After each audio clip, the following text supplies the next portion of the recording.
ત્યારે જ શરૂઆત કરીએ રૂપિયાથી તો શરૂઆતી કારોબારમાં ડોલર સામે રૂપિયો 18 પૈસા જેટલો નબળો થઈને 95.27 પ્રતિ ડોલરની સામે 95.45 પ્રતિ ડોલર ઉપર ખુલ્યો છે અને ત્યારબાદ રૂપિયામાં 40 પૈસા જેટલી નરમાશ સાથે 95.69 સુધીના સ્તરની આસપાસ કારોબાર થતો જોવા મળી રહ્યો છે। હજી પણ આપણને રૂપિયામાં ઘટાડો દેખાયો છે અને 95.78 સુધીના સ્તર હવે આપણે અહીં આગળથી જોઈ રહ્યા છે। ડોલર ઇન્ડેક્સની વાત કરીએ તો 99.26 ઉપર કારોબાર કરતો જોવા મળી રહ્યો છે। વધારે ચર્ચા કરીશું ટ્રેડબુલ સિક્યોરિટીઝના ભાવિક પટેલ આપણી સાથે જોડાઈ ગયા છે। ભાવિકજી, ગુડ મોર્નિંગ અને સ્વાગત છે આપનું CNBC બજાર પર। અને આજે રૂપિયામાં ખૂબ ઝડપી આપણે જોઈ રહ્યા છે કે ડેપ્રિશિએશન આવતું દેખાઈ રહ્યું છે, તો કયા કારણો છે જે FISની વેચવાલી હાવી થતી દેખાઈ રહી છે, એ કારણ છે? અને હવે આપણે MPCની બેઠકની પણ શરૂઆત આજથી થતાં જોઈ રહ્યા છે, તો શું શુક્રવારે RBI દ્વારા રૂપિયાને માટે પણ કોઈ પગલાં લેવાઈ શકે એવું લાગે છે આપને?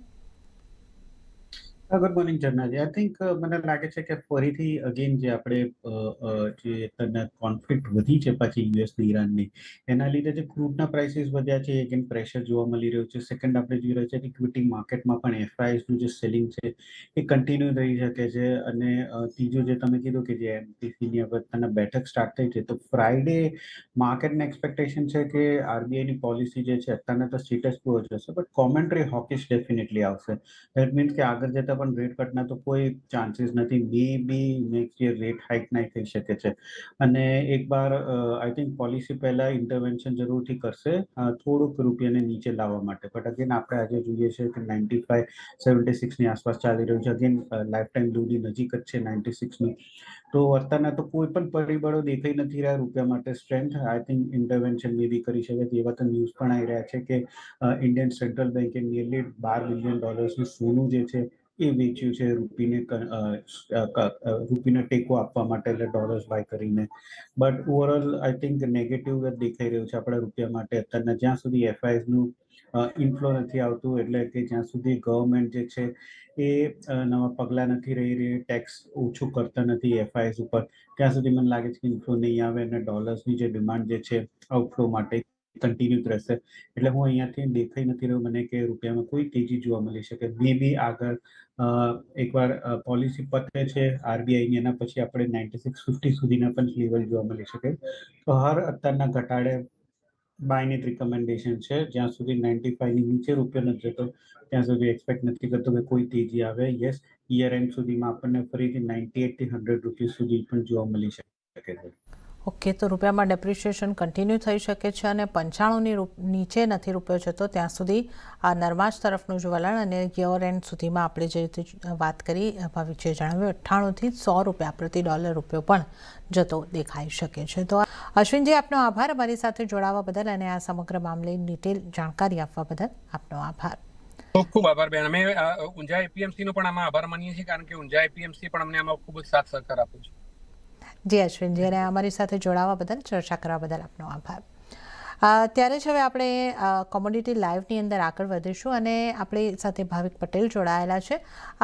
ક્રૂડના કારોબાર ઉપર આપણે અહીં આગળથી નજર કરી લઈએ તો ક્રૂડ ઓઇલમાં ફરી એકવાર ઉછાળો આવતા બ્રેન્ટના ભાવ $98 સુધી પહોંચ્યા બાદ હાલ $96ની ઉપર સ્થિર રહેતા દેખાયા છે। તો નાઇમેક્સ ક્રૂડમાં પણ 0.5% વધુની તેજી સાથે ભાવ $94ને પાર પહોંચ્યા।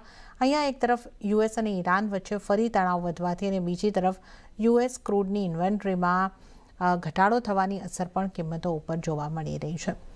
હવે ભાવિકજી, આપણે જે રીતે જોઈ રહ્યા છે કે આ યુદ્ધ વિરામની અપડેટ આવ્યા બાદ સતત ફરી પાછું એસ્કેલેશનની વાત આવે છે, પછી ટ્રમ્પ તરફથી કહેવામાં આવે છે કે આવું કોઈ નથી, અત્યારે ડીએસ્કેલેશનને એટલે ડીલને લઈને જ આગળ વાત ચાલી રહી છે, શાંતિ વાર્તા આગળ વધી રહી છે। તો ઘણી બધી અસમંજસ અને સાથે સાથે આપણે જે જોઈ રહ્યા છે કે ઇન્વેન્ટરી ઘટીને આવતી જોવા મળી રહી છે। તો જે થોડી ઘણી મજબૂતી આપણને દેખાઈ રહી છે, પણ ઇન્વેન્ટરીનો ઘટાડો અને આ સમાચારોની વચ્ચે ક્રૂડને આપણે કેવી રીતે જોવું જોઈએ? હજી મજબૂતી વધી શકશે કે આપને લાગે છે કે એટલી મજબૂતી નહીં વધે? તમારી વાત એક વસ્તુ તો સાચી છે, અસમંજસ તો છે જ, કારણ કે જે બધા સ્ટેટમેન્ટ આવે છે વેરી કોન્ફ્લિક્ટિંગ આવે છે, કોન્ટ્રાડિક્ટિંગ આવે છે કે US તરફથી અત્યારના બધા સ્ટેટમેન્ટ પોઝિટિવ જ આવી રહ્યા છે કે ડીલની નજીક છે, વાતો કરી રહ્યું છે, સામે ઈરાન જે છે એ ગઈકાલે જે લોકોએ બહરેન ને કુવેતમાં જે યુએસની મિલિટરી સાઇટ્સ હતી એના ઉપર એટેક કર્યો હતો, કારણ કે યુએસ એની પહેલા ખર આઇલેન્ડમાં સાઉથ એટેક કર્યો હતો અને પ્લસ જે કન્ટેનર છે એને ઈરાન તરફ જવા નથી દીધી. એટલે આ બધા તરફ ઈરાન તરફથી એવું સ્ટેટમેન્ટ આવી રહ્યો છે કે હવે અમે યુએસ જોડે પીસ ટોક્સની વાત પણ નથી કરી રહ્યા અને સામેથી યુએસ બોલી રહ્યું છે કે પીસ ટોક સારું ચાલી રહ્યું છે. એટલે આમાંથી કયું વાત માનવી એ થોડુંક ડિફિકલ્ટ છે. બટ એ વસ્તુ છે કે એસ્કેલેશન ફરીથી વધી ગયું છે. જ્યાં ગઈકાલે ફરીથી યુએસએ એવું કીધું છે કે ઈરાને તો કોઈ અમારા પર એટેક નથી કર્યો, તો ઈરાને ચોખ્ખું કીધું છે કે અમે એટેક કર્યો છે. એટલે ઓવરઓલ અહીંયાથી હવે લાગી રહ્યું છે કે પીસ ટોક્સ અગેન થોડાક બ્રેક થઈ રહ્યા છે. પ્લસ આપણે ઇઝરાયલનું પણ જોઈ રહ્યા છે કે એ પણ લેબેનનમાં ફરીથી સ્ટ્રાઇક કરવાનું સ્ટાર્ટ થઈ ગયું છે. અને તમે જેમ ઇન્વેન્ટરી કીધી તો છેલ્લા 7 અઠવાડિયાથી યુએસની ઇન્વેન્ટરી જે છે એ સતત ઘટી રહી છે. તેના પ્રાઇસીસ આપણે ક્રૂડના બ્રેન્ટના 120-125 એટલે નથી આવ્યા, કારણ કે 2 રીઝન છે. એક તો જે ચાઇના જે છે જે સૌથી મોટું બહાર છે એ પોતાની અત્યારના ઇન્વેન્ટરી વાપરી રહ્યું છે, માર્કેટમાંથી નથી લઈ રહ્યું, એટલે આપણને ડિમાન્ડ એવી દેખાઈ નથી રહી. બીજું જે છે એમ યુએસ છે, યુરોપ છે, બધા પોતાના જે સ્ટ્રેટેજિક રિઝર્વ્સ જે છે એમાંથી એ લોકો અત્યારના ક્રૂડ વાપરી રહ્યા છે. બટ એ રિઝર્વ્સ ક્યાં સુધી વાપરશે? કશેક ને કશેક ટાઈમમાં તો પછી એ લોકોએ માર્કેટમાંથી માલ લેવો પડશે. જ્યારે લેશે ત્યારે ડિમાન્ડ સીધી અપરપ્ટ થશે અને પ્રાઇસીસ એકદમ ઉછાળો જોવા મળી શકે છે. એટલે ઓવરઓલ અત્યારના યુએસની ઇન્વેન્ટરી ઘટી રહી છે, એ પોઝિટિવ છે ક્રૂડ માટે. એસ્કેલેશન થઈ રહ્યું છે કોન્ફ્લિક્ટ, એ ક્રૂડ માટે પોઝિટિવ છે. એટલે ઓવરઓલ મને તો અત્યારના નથી દેખાઈ રહ્યું કે બ્રેન્ટ જે છે જ્યાં સુધી 92ની નીચે નથી જતો, કે WTI છે 89ની નીચે નથી જતો, ત્યાં સુધી આપણને તેજી જોવા મળે. આજના દિવસમાં પણ ગઈકાલના ઉછાળા પછી તેજી કન્ટિન્યુ થઈ રહી છે. તો ઓવરઓલ આજના દિવસમાં પણ કહીશ કે બાયની રિકમેન્ડેશન રાખવી જોઈએ. થોડું ડીપ મળે છે 9100ની આસપાસ, તો 9170ના ટાર્ગેટથી બાય કરી શકાય, 9050ના સ્ટોપ લોસથી. અને હમણાં જ્યાં સુધી ઈરાન તરફથી સમાચાર નથી આવતા કે યુએસ અને જે પીસ ડીલ જે યુએસએ આપી છે એને પોઝિટિવલી લઈ રહ્યા છે, ત્યાં સુધી મને લાગે છે કે ક્રૂડમાં આપણને કોઈ નેગેટિવ નહીં આવે. ભલે યુએસ કેટલું કે અમે ડીલની નજીક છે, હવે આઈ થિંક માર્કેટ પણ યુએસની જે ન્યૂઝ છે એ ગણકારતું નથી. ઓકે, તો અહીંયા આગળથી જે ક્રૂડને માટે આજને માટે તો જે સલાહ બની રહી છે કે એ ખરીદી તરફ રહેવાની બની રહી છે, તો 9100ની આસપાસ, એટલે થોડા ઘટાડે ખરીદી કરીને ચાલી શકો છો. 1970નો ટાર્ગેટ અને માફ કરજો 9100ની આસપાસથી બાય કરવાનું છે. 9170નો ટાર્ગેટ અને 9050ના સ્ટોપ લોસને તમારે ધ્યાને રાખીને ચાલવાનું રહેશે. તો આ સલાહ અહીંયા આગળથી ક્રૂડ માટે બનતી જોવા મળી રહી છે. અને ક્રૂડ બાદ હવે આપણે જો વાત કરી લઈએ નેચરલ ગેસની, તો શરૂઆતી કારોબારમાં સ્થાનિક બજારમાં નેચરલ ગેસની અંદર મામૂલી મજબૂતી આવતી જોવા મળી છે અને 303ની આસપાસના સ્તર 0.20%ની મજબૂતી સાથે. ભાવિકજી, હવે નેચરલ ગેસને કઈ રીતે જોવું જોઈએ? આ એક 300ની ઉપર કન્ટિન્યુ થઈ રહ્યું છે, તો કઈ રીતની સલાહ નેચરલ ગેસમાં? નેચરલ ગેસમાં અગેન 275 પહેલા હર્ડલ હતું, હવે બ્રેક કરીને હવે સપોર્ટ બની ગયું છે. તો આઈ થિંક 275 નીચે ન જતું ત્યાં સુધી મને બહુ નેગેટિવ તો દેખાઈ નથી રહ્યું. યસ, યુએસમાં આપણે જોઈ રહ્યા છીએ ગરમી ચાલુ થઈ છે એટલે કુલિંગ ડિમાન્ડ મળશે. પ્લસ યુરોપ જે છે એ પણ એ લોકોની ઇન્વેન્ટરી સ્ટાર્ટ કરી રહ્યા છે વિન્ટરની સિઝનમાં. અને અત્યારના જ્યાં સુધી સ્ટ્રેટ ઓફ હોર્મુઝ બંધ છે ત્યાં સુધી એટલીસ્ટ યુએસની જે એલએનજી જે છે એ યુરોપ તરફ એક્સપોર્ટ થવાનું જ છે.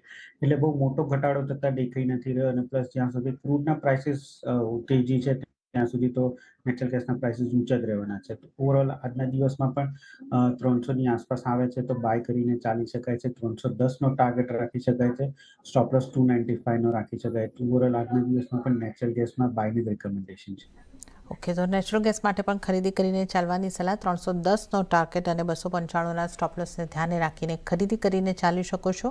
તો ક્રૂડ અને નેચરલ ગેસમાં ભાવિકજી તરફથી આજના દિવસ માટે ખરીદીની સલાહ બની રહી છે. ત્યારે જ હાલ લઈશું આપણે નાનકડો બ્રેક, અને બ્રેક બાદ આપણે વધુ કોમોડિટીઝની ચર્ચામાં ભાવિક પટેલ સાથે શોમાં આગળ વધીશું.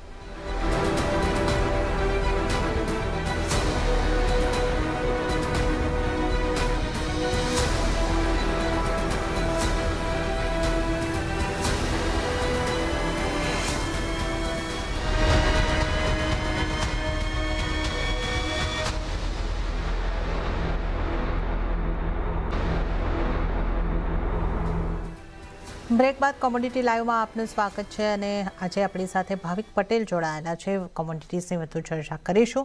સોનાની વાત કરી લઈએ તો સોનામાં નરમાશ રહેતા સ્થાનિક બજારમાં એકદમ ફ્લેટ કારોબાર જેવો જોવા મળી રહ્યો છે. કોમેક્સ પર $4500ની નીચે કારોબાર નોંધાયો છે અને જો આપણે MCX ગોલ્ડની વાત કરીએ તો 1,54,700 0.5% દબાણ સાથેનો કામકાજ જોવા મળી રહ્યું છે. તો ડોલર ઇન્ડેક્સમાં મજબૂતી અને ભૌગોલિક તણાવ વધતા કિંમતો ઉપર અસર દેખાઈ રહી છે. ભાવિકજી, સોનાને હવે કઈ રીતે જોવું જોઈએ? હવે નાની રેન્જમાં થોડો ઘટાડો બતાવી રહ્યું છે સોનું. આગળ સોનામાં તમે કયા સ્તર જોઈ રહ્યા છો અને સોનામાં કેવી સ્ટ્રેટેજી રાખવાની રહેશે? આઈ થિંક સોનું તમે વાત સાચી કીધી કે નાના રેન્જમાં ટ્રેડ કરી રહ્યું છે. 4350 થી 4650 આ રેન્જમાં આપણે કેટલા વખતથી જોઈ રહ્યા છે. આઈ થિંક 4350 બ્રેક કરે છે તો ઓર નીચે આપણને કરેક્શન જોવા મળી શકે છે. અત્યારના આઈ થિંક થોડુંક તો ડેફિનેટલી હેડવિન્ડ્સ છે, કારણ કે એક તરફ આપણે જોઈ રહ્યા છે ક્રૂડના પ્રાઇસીસ વધી રહ્યા છે. સેકન્ડ ક્રૂડના લીધે ઇન્ફ્લેશનના ચાન્સીસ એક્સપેક્ટેડ છે કે એલિવેટેડ રહેશે, જેને લીધે એટલીસ્ટ યુએસની જે મોનેટરી પોલિસી જે છે એ ટાઇટનિંગ જ રહેશે. એટલે ઉપર જવાના અત્યારના ચાન્સીસ ગોલ્ડમાં ઊંચા છે, બટ નીચે પણ આપણે જોઈ રહ્યા છીએ કે કોઈ કરેક્શન આવે છે એના પછી ફરીથી નીચે બાર થોડાક એક્ટિવ થઈ જાય છે.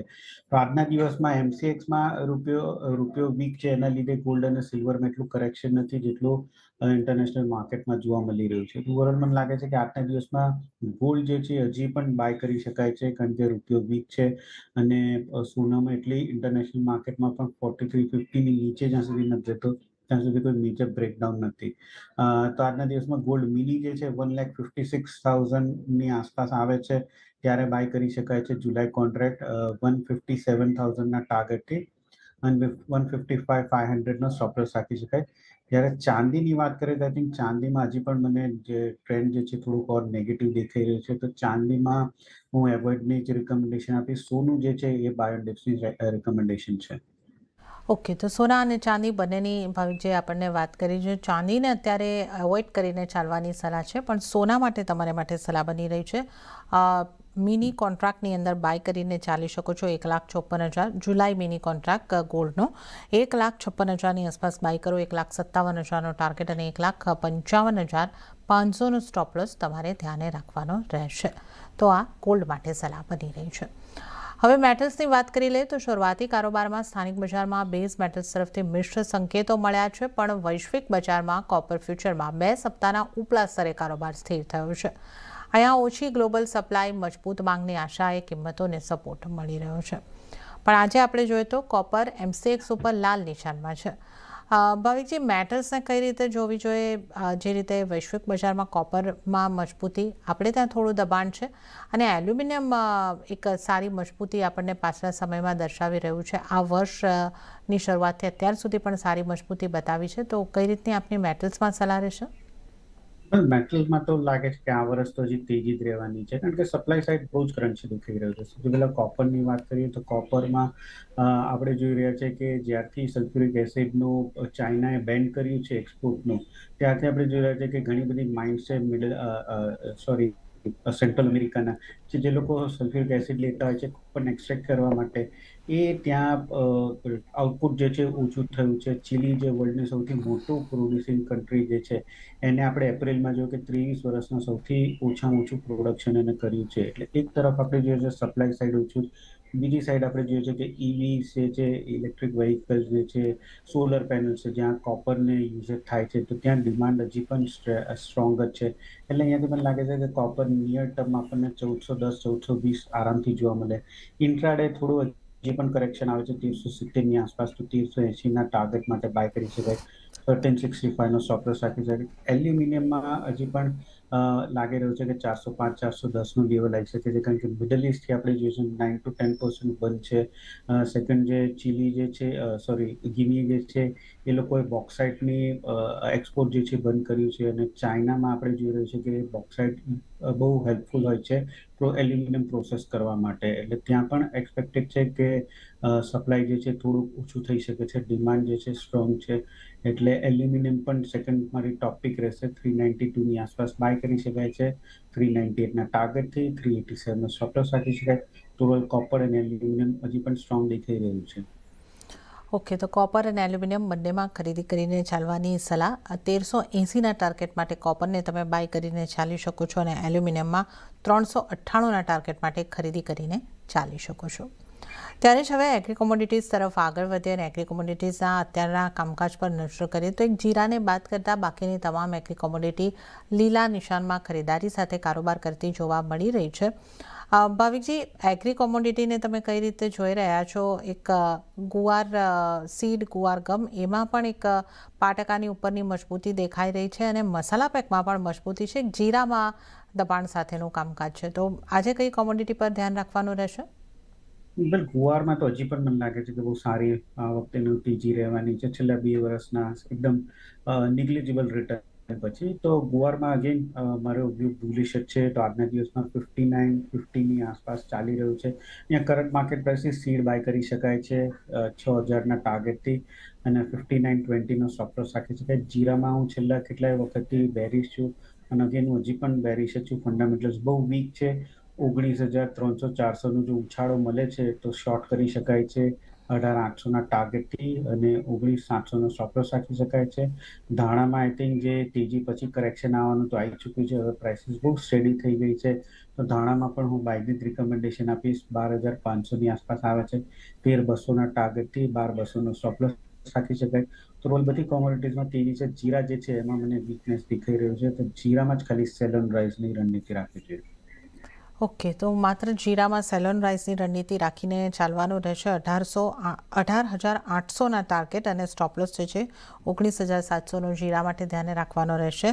બાકી ગુવાર સીડની અંદર ખરીદારી કરવાની ગુવાર પેકમાંથી અહીં આગળથી સલાહ બની રહી છે અને ધાણામાં પણ ખરીદી કરીને ચાલવાની સલાહ બની રહી છે. ધાણામાં 13,200ના ટાર્ગેટ બની શકે છે. 12,200નો સ્ટોપ લોસ ધ્યાને રાખીને ચાલો. તો આ એગ્રી કોમોડિટીઝમાંથી આપને માટે સલાહ બની રહી છે. અને ત્યારે જ ભાવિકજી, આપનો આભાર અમારી સાથે જોડાવા બદલ અને તમામ કોમોડિટીઝ અંગે ચર્ચા કરવા બદલ આપનો આભાર. અને આ સાથે જ કોમોડિટી લાઈવમાં હાલ પૂરતું આટલું જ. હાલ મને આપશો રજા, પણ આપ વધુ અપડેટ અને સમાચારો માટે CNBC બજાર સાથે જોડાયેલા રહો. આગળ મારા સહયોગી આરતી મહેતા આપને માટે લઈને આવશે બજાર હેલ્પલાઇન. નમસ્કાર.